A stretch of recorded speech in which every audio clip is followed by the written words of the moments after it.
Hi there, my name is John Moore, and I am a shamanic practitioner and teacher. And today I'm going to talk to you about the meaning of the word shaman and where does it come from?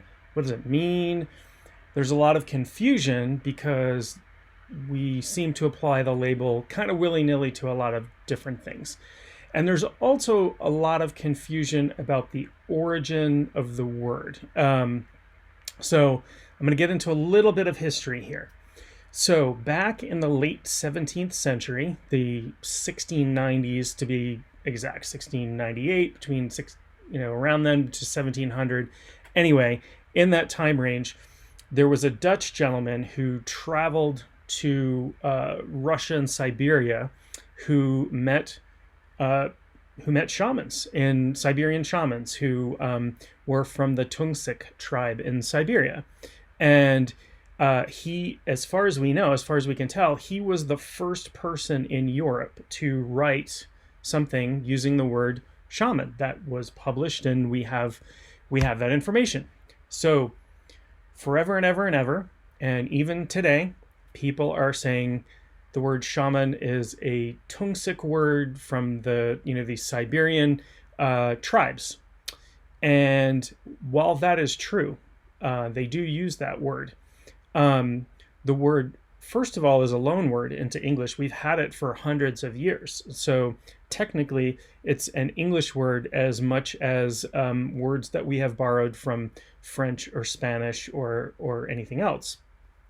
However, the Tungus people are not the only people who have the word, or the Tungus people who speak Tungus are not the only people who have the word shaman. Shaman appears in Chinese, it means priest. Shaman appears in Sanskrit, it means Buddhist ascetic. Shaman appears in the Pali language, which was the language that the Buddha spoke. We see roots of the word in that are closely pronounced and close in Semitic languages, from Hebrew to Akkadian to some old languages that have died out. So the chances are that the word shaman is probably older than any currently existing language. It's probably comes from one of those really old, linguistic mother tongues, I don't know I'm not a linguist, but it probably comes way before any of these languages were spoken. And linguists someday may completely track it back to some root meaning. The role of shaman, yes, when you use that word in Chinese, it might mean priest, or it might mean Buddhist ascetic, or something like that. The way we use it in English, and it's sort of using the term to define the term, and I get that that's problematic, but a shaman is somebody who is a spiritual figure who practices shamanism, right? Much like a Catholic priest is a priest who practices Catholicism, right? So shamanism is a little bit more of a complex topic in that it is a constellation of beliefs and practices. It's a little bit harder to define because shamanism exists in lots of different cultures. There are records of shamanic practices in something like 100 different Native American tribes, for example, North America, South America, Africa, Europe, Asia, everywhere we see human beings. There are some people who think that shamanism goes back hundreds of thousands of years to finding cave evidence of humans having their first sort of symbolic and spiritual thought. We do see evidence in caves from tens of thousands of years ago. We do have writings of shamanic practices that are from ancient Egypt, that are from all different ancient cultures that we have writings from, that we have records from. We can see shamanic practices. So shamanism is something that has been practiced in nearly every culture in the world, and nearly every location where human beings are, for about as long as far as we can tell, that human beings have had spiritual thoughts and practices. This is really, this is a really important consideration. And so modern practitioners, I almost hate to use that word because somebody can be practicing in a traditional way and still be modern. But modern practitioners like myself, who are not tied particularly to one indigenous culture, we tend to practice something called core shamanism. And core shamanism is, again, it's a worldview and a set of practices. The worldview encompasses animism. We believe that there are spirits. We believe that human beings have spirits and souls, and so do animals and trees and plants, and etc.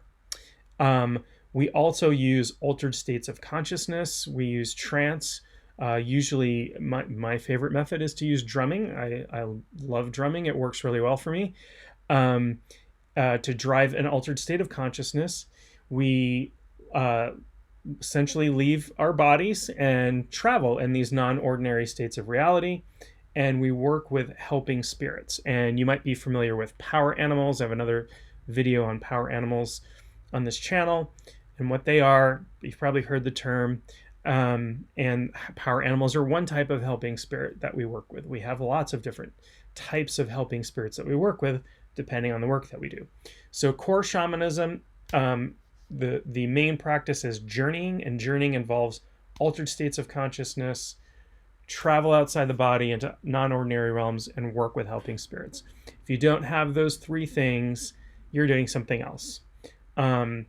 That being said, somebody who is a shaman, whether they're in an indigenous culture or removed from indigenous culture, will have other activities that they will do around that in context of their practice. So we might sing or chant or rattle that doesn't involve journeying. We might pray or lead prayer. We might counsel people. All of those things that a spiritual functionary might do. We might perform a wedding or bless a child or do a land blessing or a land clearing or a house clearing. So there's all kinds of activities that we may do that depending upon an individual's training. But again, there's this core practice that gets to the root of it. So I hope that clears things up as much as possible around the word shaman.